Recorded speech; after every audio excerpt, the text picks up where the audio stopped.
Mi nombre es Rubén Pérez, soy el creador de la web 1968.com.es y de este canal.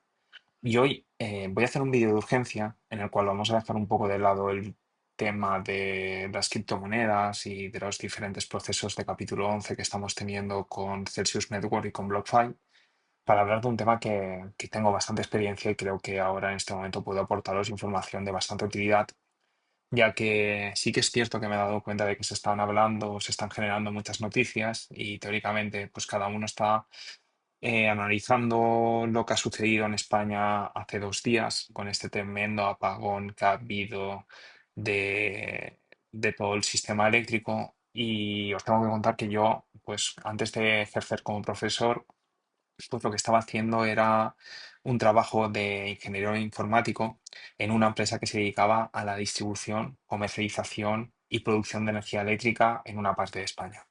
Os pongo un poco en contexto.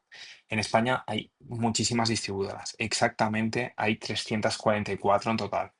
Lo que estáis viendo en este momento es información de la CNMC.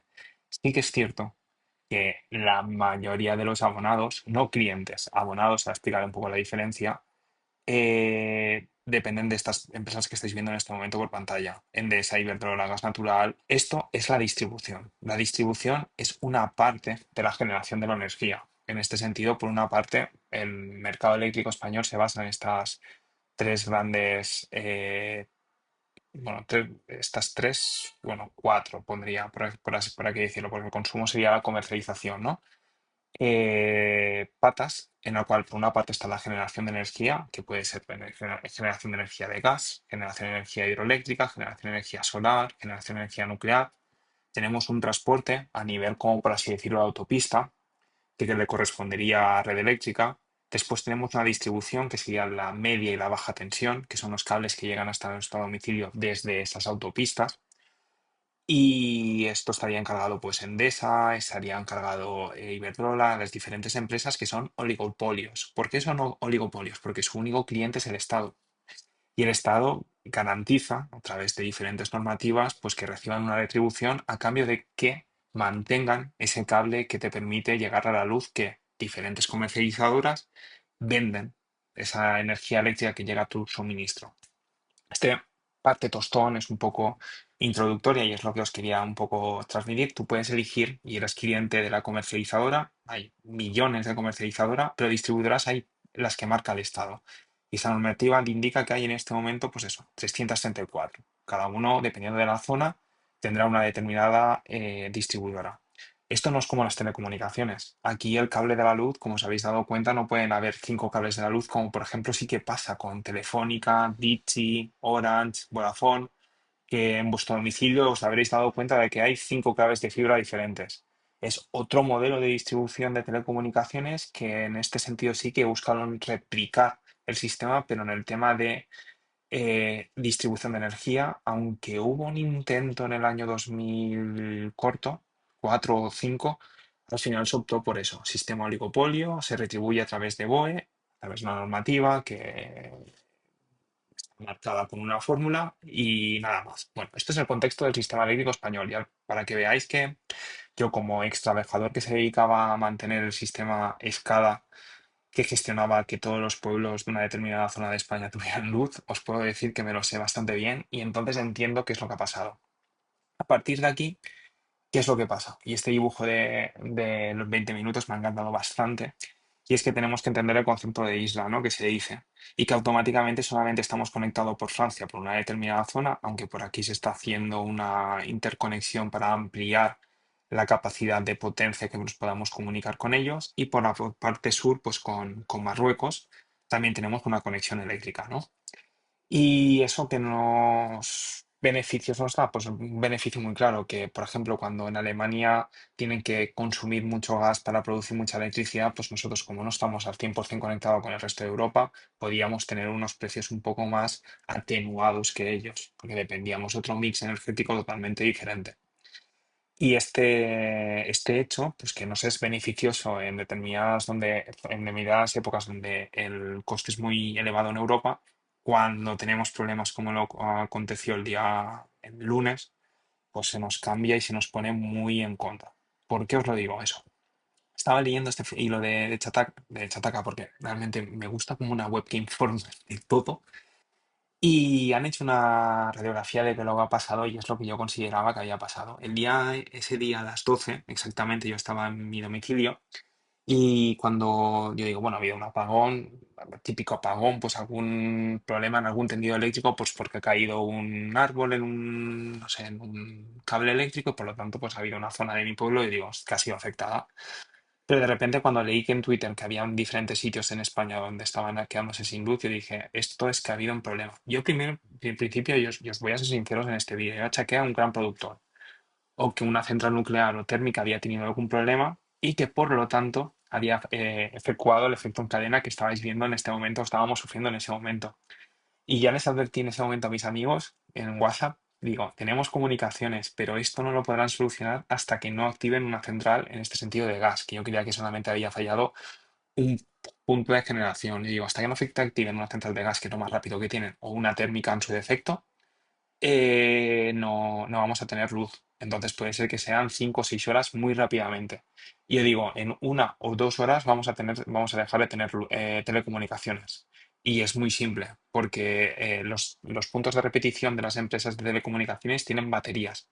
Y esas baterías se agotan a la 1 o 2 horas. ¿Qué es lo que pasa cuando se agota esa batería? Cuando se agota esa batería, tú realmente el reenganche, hay veces que tienen sistemas de reenganche que funcionan perfectos y cuando vuelven a recuperar electricidad todo funciona bien, o por lo contrario, hay veces que no es así y cuando se rearman fallan y tiene que ir un operario directamente a ese repetidor que normalmente está situado en una zona montañosa, una zona elevada o de difícil acceso y maniobrar sobre ella. Eso con respecto a telecomunicaciones. Con respecto a la luz, pasa lo mismo. Pasa lo mismo. Entonces, volvemos un poquito a identificar el problema de la causa y explicar también por qué tardaron tanto en rearmar todo el tema del sistema eléctrico español. Va a ser un poco tostón, pero se prenderá bastante, ya os aviso. Aquí lo que comentan es que a las 12:33 hubo un evento que básicamente hizo que hubo una pérdida de producción eléctrica. Ese evento se replicó a los 1,5 segundos, ¿vale? En una zona determinadas más. Quiero que dijeron que el suroeste. Ahí hay generación fotovoltaica, hay generación nuclear, hay generación térmica también a través del gas, si no recuerdo mal, hay de todo. Aquí han achacado generación de alguna planta fotovoltaica, pero no lo tengo del todo claro. ¿Vale? La cuestión es que esto de aquí sí que lo leí ayer y puede ser dos desconexiones. Esto aún me cuadra más. Porque con una, pues quieras o no, ellos lo que hacen es una estimación de la demanda que va a haber al día siguiente, acorde a lo que le dicen los productores. Es decir, todos los productores dicen, mira, pues yo tengo tanta hidroeléctrica que puedo llegar a producir, tanta solar, tanta eólica. Y a partir de esa información que recibe de los productores, Red Eléctrica dice, vale, pues tú y tú vais a producir. Y hacen una estimación por arriba. ¿Qué es el problema que tuvieron? Pues que lo que era core, uno, que te falle, importante, no hay problema. Pero cuando te fallan dos, pues te deja temblando el sistema, que es lo que pasó. Entonces, vale, te falla uno, intenta suplirlo con otros elementos, que es decir, pues con más eólica, con más, pues dice, vale, pues había hecho una previsión un poco más elevada, pues aún llego a tener energía suficiente, pero cuando cae el segundo, dice, aquí no tengo suficiente energía. ¿Y qué es lo que pasa? Los que tengáis un autoconsumo en casa, sabréis que el autoconsumo solamente funciona si no tienes baterías, si hay conexión a la red. ¿Por qué? Y es muy simple también de entender. Eh, si tú directamente es un mecanismo de protección, imaginaros, ¿vale? Un parque eólico o unos molinos de viento, ¿no? Los molinos de viento tienen información de lo que están produciendo, de lo que pasa en su instalación, pero no tienen información más allá del cable. Imaginaros que de repente hay un problema y dejan de recibir suministro porque se ha roto un cable del tendido de media tensión. Ese cable se habrá roto pues, por condiciones tempestivas, por cualquier motivo, ¿no? Y ese cable, si tiene luz, automáticamente todo lo que toque empieza a arder. Entonces puede provocar incendios, puede electrocutar personas, puede, como mecanismo de protección, todos los productores en el cual reciben un cero de la red eléctrica fallan. Volvemos un momentito a esto. ¿Qué es lo que ha pasado? Dices, vale, tienes un cero en un productor. Ese cero se nucle porque hay otros productores cerca y entonces empiezan a compartir más electricidad y a lo mejor la electricidad que te venía antes de el punto uno, ahora te viene de un punto 2 más alejado, pero te llega, ¿vale? Entonces todo continúa igual. Pero cuando fallan dos, dices, vale, deja de producir el segundo. ¿Qué es lo que pasa? dices, de repente, toda la zona que tiene alrededor pasa a cero y empieza a intentar importar energía de más lejos. Entonces, los productores de más lejos producen energía, la vuelcan y llegan más lejos, se diluye, se diluye, se diluye y al final he querido hacer un pequeño parón porque saben que tiene una interrupción, pero me ha venido de fábula pues para pasar de la imagen anterior a esta, que es un poco la producción que se estaba produciendo según los datos que ha publicado Red Eléctrica en su portal web del día del apagón. Y lo que se ve es como a la hora que indicaba un poco más o menos, tenéis que ver que es una aproximación, sufre las pérdidas determinadas, cómo se va reduciendo la energía producida y también lo que podéis ver es cómo se rompe la interconexión que habían con Francia y con el resto de Europa como mecanismo de protección. Y lo que veis en este momento es cómo se produce esa traslación de no tengo conexión, no sé qué está pasando, puede ser que sea insisto en este detalle, un cable que se haya roto y por lo tanto esté provocando un incendio, pueda provocar un incendio, pueda provocar una electrocutación de alguien que toque en ese momento ese cable. Y para evitar problemas mayores, pues ya sabéis que una central de producción provoca ese tipo de paradas. A partir de ahí, ¿qué es lo que se estaba pasando también y qué es lo que está pasando ahora? Es que hay mucha energía, mucha producción de energía y que si, por ejemplo, un productor tiene que hacer un mantenimiento en un determinado momento, no es por mal pensar o por decir algo por el estilo, donde más te interesa hacer un mantenimiento, donde es donde los precios son más reducidos y es donde hay menos demanda porque hay exceso de producción, como por ejemplo ahora que estamos viendo los precios negativos de OMIA, ¿no? Esto no significa que tú después tengas en la factura un precio negativo. Es decir, el precio en el cual tú vendes la energía después tiene que pasar por impuestos, por cánones, por una serie de, de conceptos relacionados con el mantenimiento de la red de distribución, que al usuario final lo que ve son precios muy reducidos, pero no precios muy, muy, muy, muy baratos. Al final estamos hablando de 0,7, o sea, precios negativos. Y claro, en ese momento me imagino que es cuando si tienes una producción determinada y quieres hacer algo, pues porque estás teniendo problemas en tu producción, pues lo paras en el momento en el cual teóricamente no estás tan estresado porque los precios son negativos. Y este ejemplo de lo que os estoy diciendo, todos aquellos que estéis interesados y habéis llegado hasta aquí, seguramente hasta incluso tenéis autoconsumo. Y lo que habréis disfrutado en ese apagón es que aunque tengas autoconsumo con placas solares, si no tienes unas baterías, si no proviene energía de la red, también tiene el mismo sistema de protección. La baja tensión, imagínate que hay un operario de tu distribuidora operando con esos cables, la manera que tiene de saber que puede operarlo sin riesgo al electrocutarse es simplemente con el hecho de que sabe que o se han diseñado todas las instalaciones de manera de que en el momento en el cual no hay energía en la red, no vierte, ¿vale? Y después también, ¿qué es lo que pasa? Es lo que pasa lo que estáis viendo en este momento por pantalla en esta imagen, ¿vale? Las instalaciones fotovoltaicas no están en zonas donde haya densidad poblacional elevada. ¿Por qué? Porque el terreno es más costoso. Fotovoltaicas, eólicas, etcétera. Están en zonas donde son de difícil acceso y cuando se producen estas paradas, lo que tienes que hacer es movilizar a operarios a esas diferentes plantas para maniobrar y poder llegar a, por así decirlo, a activar las diferentes plantas fotovoltaicas o faltas de producción eólica o plantas de diferentes hitos. Y eso no es una cosa que sea instantánea y, por ejemplo, las de ciclo combinado tardan hasta 3 o 4 horas en alcanzar una producción que sea pues de 100 megavatios, una cosa así, de cien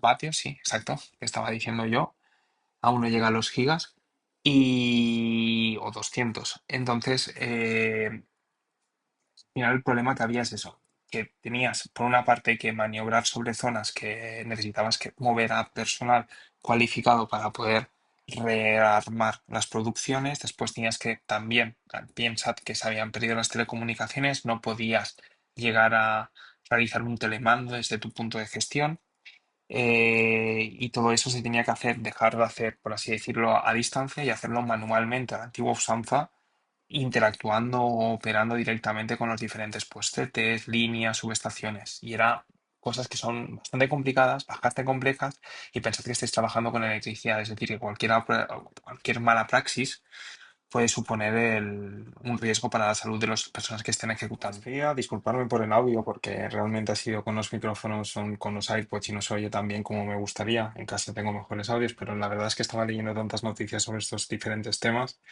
Y me ha parecido interesante un poco aportar mi punto de vista personal y la gente que sois habituales del canal, pues que sepáis cuál es mi opinión. La solución es fácil de todo esto. Primero es aumentar la conectividad con Europa. Y eso es esencial y se tiene que hacer, pero tardará. Y por otra parte también tienes el problema de que Francia no le interesa el que nosotros vertamos a Europa energía renovable barata. Entonces ellos quieren mantenernos como una isla y nosotros queremos depender de una energía sin tener un respaldo en forma de baterías o en saltos de agua.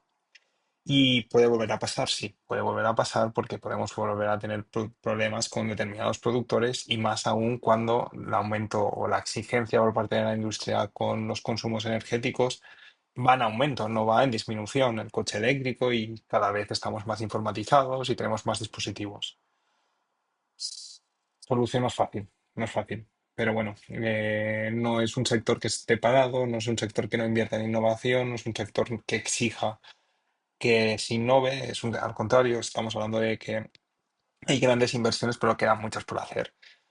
Aún así, tener claro eso, que si vuelve a pasar, pues simplemente la situación va a ser la misma, parecida, tener calma, tranquilidad como la que hemos tenido y a lo mejor esto se puede convertir en los próximos 2 o incluso un año, pues una situación que se dé puntualmente, una vez al año, a lo mejor, y esperemos que no, y más en épocas donde haya pues energías negativas porque hay poco, porque hay mucha energía renovable y por lo tanto se dejan la energía que está en stand-by, pues por ejemplo, la que se produce por gas o por térmica, se quedan muy pocas en producción y no pueden suplir esa merma que hay por una caída puntual. Y nada más, espero que os haya utilizado y ya vuelvo al estudio que tengo las OPOS el 24 de mayo y ya tengo unas ganas de acabar y volver a hacer mis vídeos habituales, que no lo sabéis bien. Un abrazo muy grande.